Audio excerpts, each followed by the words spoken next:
Kembali lagi bersama Mr. Horror.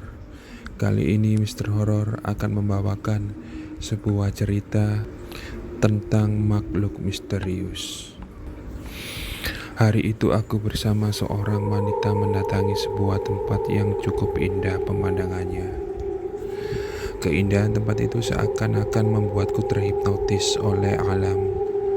Aku tak dapat melihat keberadaan orang lain di tempat itu. Bahkan aku tak dapat merasakan dinginnya air hujan yang sedari tadi jatuh membasahi tubuhku. Lama aku berdiam diri menatap satu arah. Seorang wanita yang bersamaku tadi datang menghampiriku dan berkata, "Kak, aku ingin pulang," katanya sambil menarik lengan bajuku. Ternyata aku baru sadar dia adalah adikku. Namanya Bella.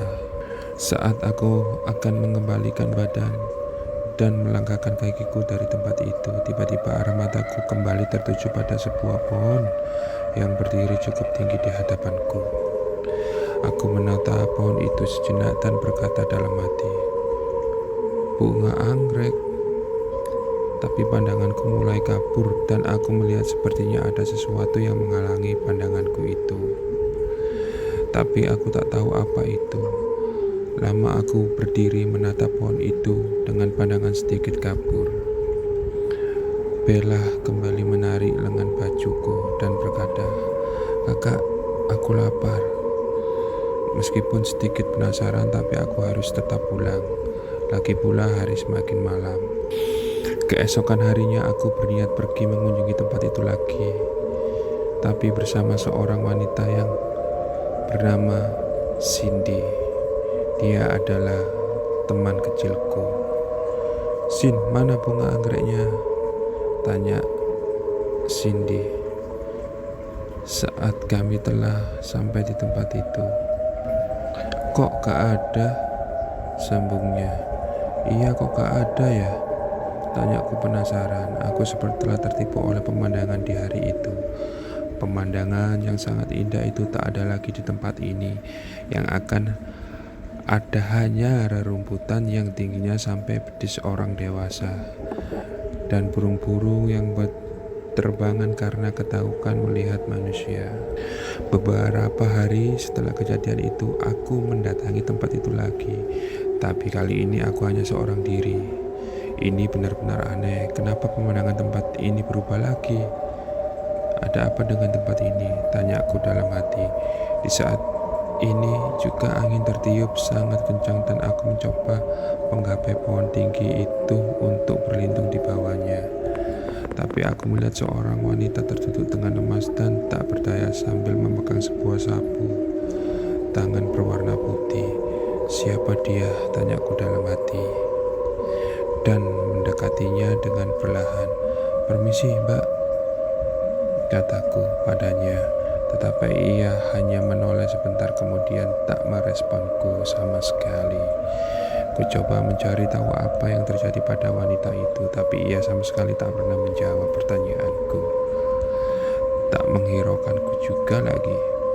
"Mbak, hari sudah mulai malam, sebaiknya Mbak pulang," kataku padanya, dan ia hanya tersenyum kemudian pergi meninggalkanku. Dalam perjalanan menuju pulang, aku bertanya-tanya dalam hati dan terus memikirkan kejadian tadi. Siapa sebenarnya wanita itu? Dan apa yang dia lakukan di tempat itu seharian? Apa sebenarnya yang terjadi padanya? Hal ini sama sekali tak bisa bilang dari benakku. Wanita itu telah membuatku penasaran dengan hal yang telah terjadi di hari ini. Keesokan harinya, aku mengajak Cindy. "Sin, kamu mau gak temenin aku ke tempat kemarin?" tanyaku pada Cindy saat tiba di rumah. "Apa sih menariknya ke tempat itu lagi?" tanya Cindy sedikit kesal pada tempat itu. "Aku ingin mencari tahu sesuatu hal tentang tempat itu, Sin. Aku rasa tempat itu tidak beres." "Kamu kenapa sih akhir-akhir ini? Aneh banget. Kamu itu udah gak seperti yang dulu lagi. Kamu yang dulu itu gak suka banget kalau diajak ke tempat yang penuh dengan rumput dan banyak hewan-hewannya. Tapi sekarang kamu justru malah suka banget sama tempat itu. Bahkan kamu sampai lupa makan siang hanya karena tempat itu. Kayaknya dunia emang udah kebalik kali ya, kata Cindy kesal. Sin, aku mohon temenin aku ya, kataku setengah memohon. Oke, tapi ini yang terakhir ya. Setelah itu aku maupun kamu gak boleh mendatangi tempat itu lagi.